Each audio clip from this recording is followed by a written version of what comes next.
Are you still a Christian or not, Dorian?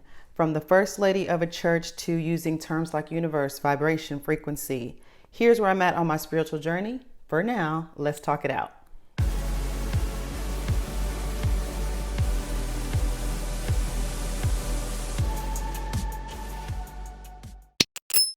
Time me in less than 30 seconds. Here's the backdrop. I was saved or gave my life to the Lord when I was 15 years old. I was the praise and worship leader and minister of music from 15 up until I was 35 years old. 7 of those years I was married to a professing pastor, and I experienced every single trauma in my life within the walls of the church from professing Christians. And then I woke up to some things in 2017, and I have been on my spiritual journey ever since, and it is still unfolding today.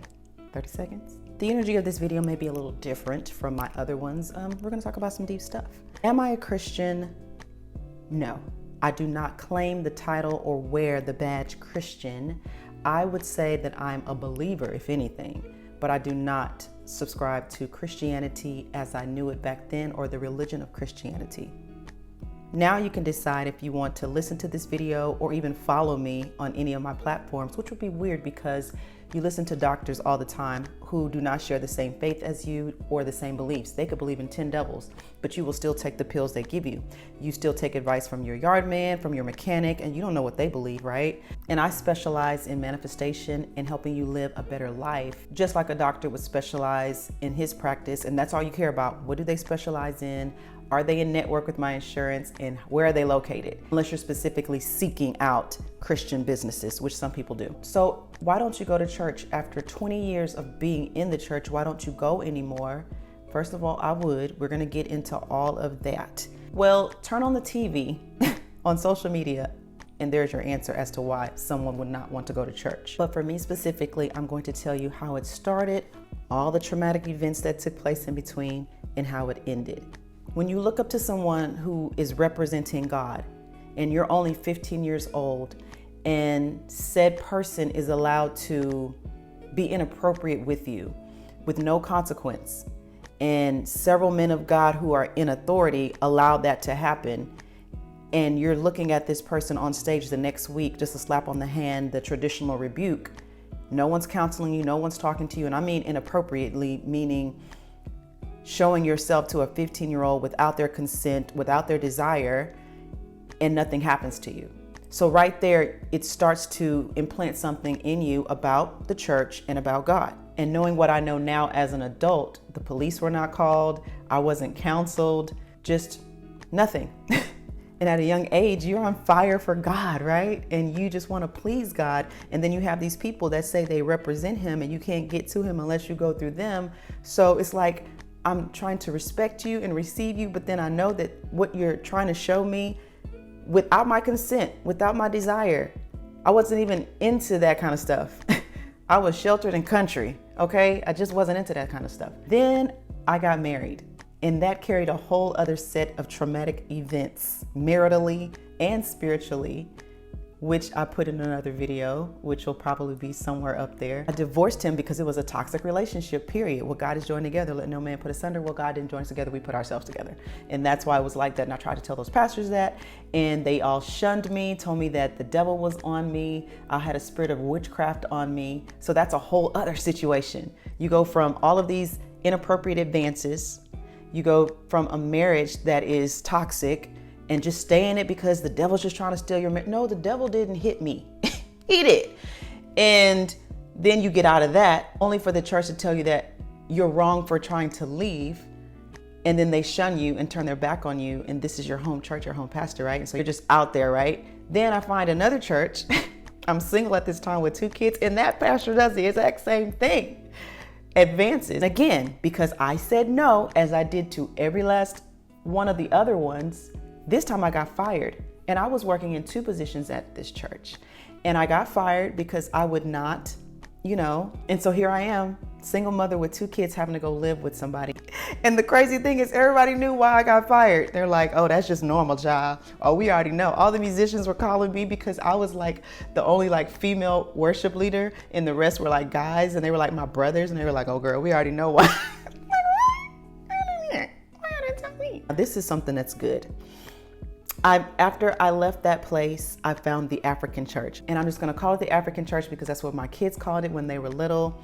He was an African pastor, and he was the first pastor that never made any inappropriate advances, who made me and my children feel like we were safe. That was the first place, I think, in my entire life where I felt safe. I didn't feel used. I was compensated for my gifts. He allowed me to write music for the praise and worship team. Probably over half of the songs we sung there every week were songs that I wrote, and he always made sure that we were taken care of in the most appropriate way. I would say his name, but I don't want to, call him out or anything like that. I'll call him Pastor B. How about that? Okay? Because I'm not going to call out anybody who's done something that's offensive and sinful, but I don't mind giving praise to someone. I've always believed in giving honor where honor is due, and Pastor B was the pastor that did that for me. I don't know anybody else's experience at the African church, but I just know for me and in that season, that's what I needed and that's what I got. I have to give props. And also to my godfather, who also has a church. He always took care of me and my kids, and we never felt any kind of way. I felt relaxed there. I felt safe. Even when there was some not so safe things happening to me on the outside, he wanted to make sure, are you okay? Do the police need, what do we need to do? Okay. And it's sad that over a 20-year career, I can only name on one hand appropriate pastors, right? Sad. Anyways, then my dad got sick, and I got to the point where I needed to heal. So I decided to go back to my home church or whatever, because I was looking for a place that did not need a praise and worship leader. They didn't need a music director.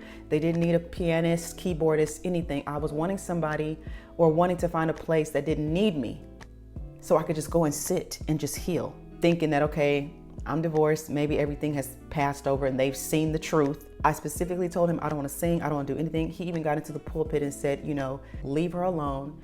She's just here to be a part of the family again. You know what I mean? And don't mess with her. But eventually, you get pulled back up there. Well, we need you just this one Sunday, just this one time. And then one leads to another.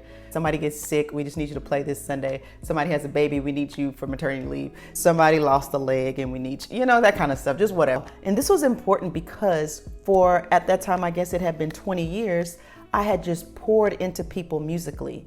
And now I wanted to get poured into, because I didn't just sing and just play. I was known as a prophetic psalmist. That's what they would call you. I'm a seer. I would sing what I had already written, and then I would just sing and flow whatever came, and it just caused, the atmosphere to shift, things like that. And so I was known for that. And that takes energy. That takes a lifestyle to where you can just pour out and just see what's going on and then just sing about it. So I needed to be poured into. I needed to heal. I had just came out of a traumatic career in the church of abuse and inappropriate sexual harassment, and then a toxic marriage, then a divorce. It's like, sit down. I need to sit down, right? So then I started taking care of my dad, and I decided to write my first book. I wrote the book. It took me several months, 10 hours a day sometimes. I wasn't doing anything else but just taking care of my dad. I decided I wanted to get out of the box, this 20-year-old box, and I wanted to travel with my book and go different places. I was told I wasn't really allowed to do that, and I even talked to the co-worship leader. I said, I'm going to St. Louis, I'm going here, and so I won't be here these Sundays. They were like, well, must be nice because Pastor won't allow me to do that. And I was like, that sounds kind of strange. And I wanted to get out of the box. And so that started to be a problem. There was a shift, and this was supposed to happen. So it may seem negative, but it was supposed to happen. They started to treat me a little different, started to shun me. And I was even told, well, we need you on stage. We need you up here. And I'm like, well, I'm writing my book. And it just started acting funny, right? And then even one of the leaders had came up to me one time after Bible study. I remember it was dark outside, and handed me like this script. Like this little packet of paper, and said, we want you to write the youth curriculum. He was over the youth. And I said, we're like, write it? It's like, yeah, I want you to write the whole youth curriculum. I'm like, I just wrote a book and I don't want to do that. And he just kind of looked at me, and they wanted me to do it for free. You want me to I just wrote a book. And he took it and walked off in my face and didn't say anything else to me, like, for weeks. So that was kind of the thing. But it was just the universe, God, spirit, and we're going to get into why I use the word universe and what that means to me. You've heard that rejection is redirection, and that is exactly what happened in this case. I was being redirected on a spiritual journey that is in alignment with my soul. So that started to happen, and it didn't stop. Phone calls weren't returned. I would text, I would call, I would email. It was more email at that time. Like, what's going on with everybody? Why is everybody acting this type of way? And I never got anything. So I ended up just, a couple more services of that. And I'm talking about not even showing up at my first book signing. This is my home church, and 2 people show up from the church. Everybody else showed up, like friends and family, things like that. But 2 people from my church show up. Yet for 20 years, including this place, I was at every service. And us Black people, we have 20 services a week. And I was at every single one of them, no matter what church I was at. If they had 6 on Sunday, 2 on Monday, 6 on Wednesday, I was there beginning to end playing. Thank God I don't have carpal tunnel syndrome as much as I played for so many churches. Oh, and let's not forget that I wasn't getting paid, because when I came back, I said, listen, I just want to sit down. And eventually when they did get me back up there, I'm like, I don't want to be paid. Do not pay me anything. If I'm going to be up here, I'm just going to do it just because I'm doing it. I do not want to get paid to sing, play, or do anything. And I didn't. Week after week, I didn't get paid because that's what I wanted. I just wanted to be a member. So yeah, again, after several services of the silent treatment, I just left.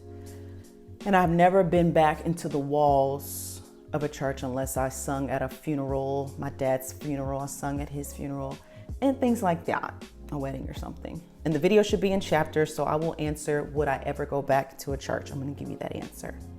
So that is where my church career ended. And I know that not every church is like that. I know every pastor is not like that. I gave you 2 examples, at least, that was like from start to finish, honored me as a person above anything, cared about me, not just my gifts and what I was going to be bringing to the service.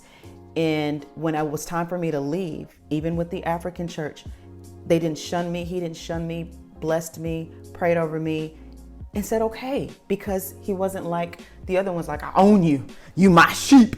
I'm your shepherd. You know what I'm saying? I owns you. You have to be compassionate with people. Every single trauma in my entire life happened within the walls of the church, from professing Christians and professing Christian leaders. But while I was simultaneously, and even to this day, work in secular buildings with secular people, heathens, non-Christians, I've never experienced any kind of trauma like that.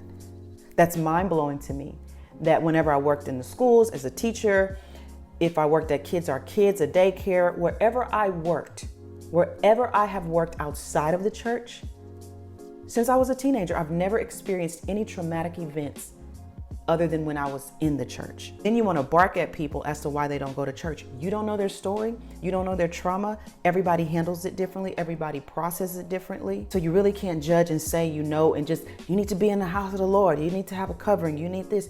You don't know what I need, or anybody else for that matter, if you've never heard about or know what they've gone through. From 15, yes, I've healed from that. Trust me, I've healed from all of that. That's why I'm not there in those walls anymore. Okay, we'll get into it, don't worry. I mean, out of all that time I would spend in the church, and we spend 8 hours on our jobs in the secular world, in the heathen jobs, and then I don't experience any of that, but I experience it in the walls of the church. And what makes it bad is that there's no consequences. They call it God's grace covering them.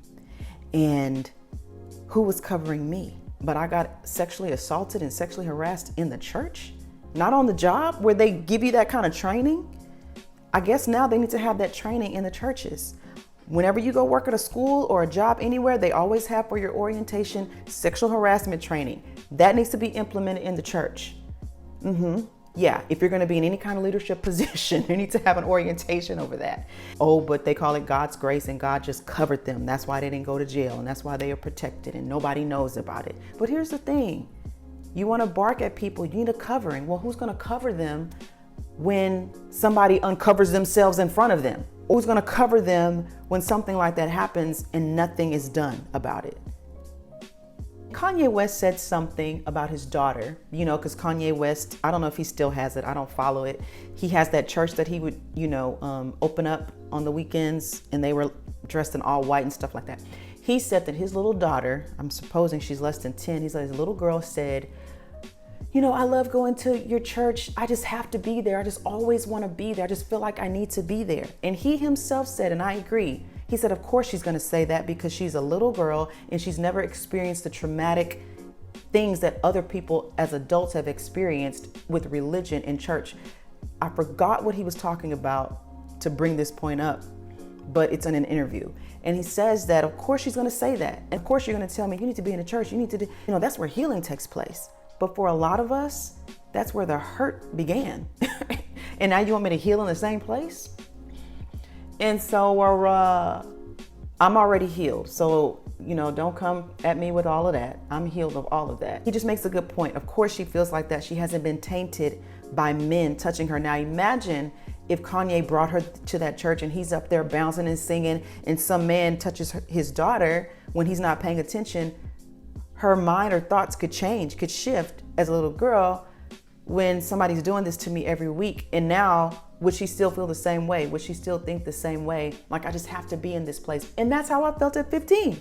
When I first really got serious and became a musician and said, I want to do this. I want to give my life to the Lord. This is just awesome. And then all the trauma started happening. Everybody handles trauma differently. A mother could lose her child and now she becomes nonverbal. She could have spoken all the time and now she doesn't speak at all, because she's grieving and she's handling it this way. And then another mother loses her child and now she talks all the time. She's on talk shows, she's making videos, she's at press conferences. Everybody handles things differently. So you can't say what somebody should have done when they were 15, 18, 19, like some other man tried to tell me that it was my fault that, child, that's in another video. Tried to tell me that you should have known better, you should have heard God's voice. Well, the way that we were trained, the pastor was God's voice. And just because I'm not in the walls doesn't mean that I'm not healed. I'm not built for those walls. I'm not built to be controlled. I'm not built to have someone telling me what to do when it comes to my spiritual relationship with God. I'm not built for that. That is why I have my page, You Living Intuitively, because we should be living intuitively based on our intuition and what our spirit is telling us for our life. That is why we get ourselves into issues and situations, and why we fall and get so disappointed when we see these leaders fall. It's because we put all of our faith and our hope and our life, our money, our everything. Just bank. We just put all our money and bank on them, on what they're saying to get us to where we need to go when it comes to God. And that's not how it's supposed to be. So I'm not built for that, okay? So I'm not saying that I would never, ever go back into the walls of a church. Just not those kind of walls. My use of the word universe is twofold. What if someone is still connected to God, and we can say it's Christ consciousness, God is a consciousness. I know about all that. That's not what my page is for. There are pages that are devoted for that. But my true core beliefs, I'm not going to be able to put them all in this one video. I'm just answering a basic question. I know all about all that, okay? For the sake of this video, let's just say God. What if, in order for me to still connect to who I believed in when I was a young child, in the spirit, because I know there was something, I have a connection with something greater than myself. And at that time, it was God, Jesus Christ, right? But then all that stuff happened in there. What if me calling him, her, she, whatever people call it, universe? What if that's my way of still connecting without being triggered by the trauma? And I don't mean triggered as if I'm not healed. It's just, it can create a block. And why would I want to do that?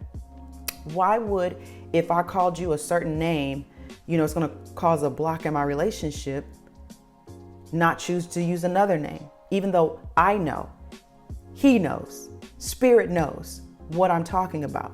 Because sometimes you will hear me pull from my old, vibration of the church and where I've come from, as far as using the word God, when I don't always use it. Sometimes I do use spirit and I do use the term universe, but I know what I'm talking about.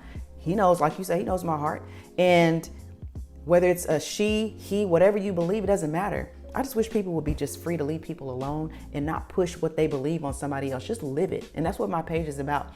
I don't preach a lot. I just live a lot. And a lot of professing Christians preach a lot, but don't live a lot. So that's one reason why I use it, is because saying God just reminds me of 20 plus years of just stuff that was tied to that term. So I will say spirit. I will say universe. That's one reason why, is I just don't want to be affiliated with that, because I know what it did and what it meant for me at that time. The second most important reason is because if God is a creator, as we say,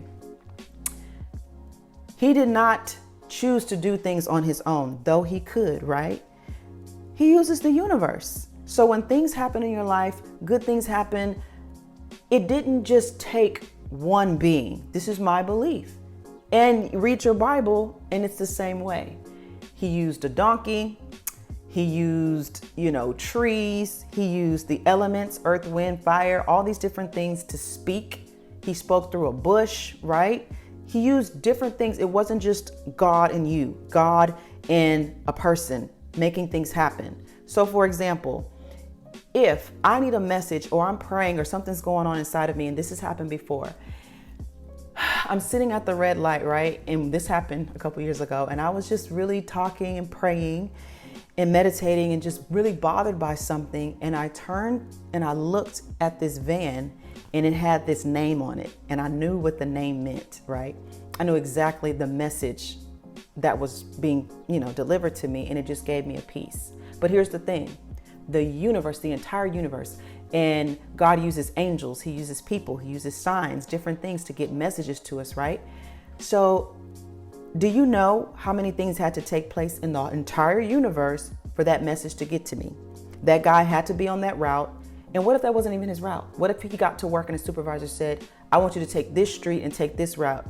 Oh boy, is sick, so you need to take his route. And so he took his route and then he went to the donut shop first. And then the lady got held up making up the donuts because he had to be at the light at the same time that I was going to be at the light. He had to be there at 8:32 exactly. And so now you have all these different factors, all these different people, the universe, God using all these different elements to get me to where I needed to be so that I could get that message and be at peace and know that I was heard. So when I say the entire universe, that's what I mean. I mean signs on the street, on a board, a conversation that somebody is talking about and giving you your answer. Man, I need a painter. And then you hear these two people talking about, man, I just got my house painted and this is who did it. And here you are typing in your phone. Okay, because there's your answer. Somebody that paints a certain type of, picture or frame or whatever. And that's the answer that you needed. Those people had to go through the same thing. Maybe they spilled coffee on them, which slowed them down, which caused them to be at that place where they needed to be so that I could hear that message. Or vice versa. I'm talking to somebody and whatever had to happen in my life for me to get to where I needed to be so that they could overhear me talking or whatever. Somebody's playing my video at work. I don't know if you should be doing that, but do it. God is good. You could be playing my video in your car and somebody hears it. And it's like, man, that's what I needed to hear. I needed to hear that lady speaking on that YouTube video. But you had to be in the right place at the right time. So that's what I mean. It's just that simple. I'm not going to go deep with it. It's not deep. That's what I mean by the universe is at work. Meaning God and the entire planet, everything in sync, working together for our highest good. And frequencies and vibration, that's even in the Bible. I mean, it's what you put out into the spirit realm. That's what comes back to you. It's that simple. It's nothing deep for me. And there's videos out there if you want to know more about that, but that's just not for here. And if you choose not to continue to follow me because I use that term or anybody that's sad because you could be missing important messages for your life. Why can't you just eat the meat? Sorry, vegans. Why can't you just eat the meat and throw the other stuff away? You do it all the time. You listen to people, even at your job. There are things you don't like, but you still do it because you're getting paid. Oh, and don't forget, he used stars, the sun, rain, clouds, all those things to speak. I'm talking about the God of the Bible. You know what I mean? I'm talking to Christians that are like, why don't you go to church? And why are you using the word universe? And you used to be a Christian and why? Here's my answers. So you will still hear me use some lingo from my old Christian days. I mean, shoot, it was over 25 something years. 15 to 35, 20 something years. So yeah, you're going to still hear me use some of the old lingo, which is why I made this video, because maybe some people are confused. Like you're saying pray to God, but then you're using universe and manifest and frequency and vibration. You're using all these terms. But here's the thing. If I've been speaking German for 30 years and then for the last 2, I decide I'm just going to speak English. Or if I've been speaking French for the last 30 years. And I decided I'm going to speak Spanish for the next 2 years of my life and for the rest of my life. There's still going to be some oui and some bonjour up in there. You know what I'm saying? There's still going to be some of that because I've been doing that for 30 years. And now I'm deciding to speak a whole other language. So it's going to be a little mix, you know what I'm saying? Until it all balances out. And that's what I love about my spiritual journey that I'm on right now. There's so much freedom. I felt like I was in a box when I was in the walls.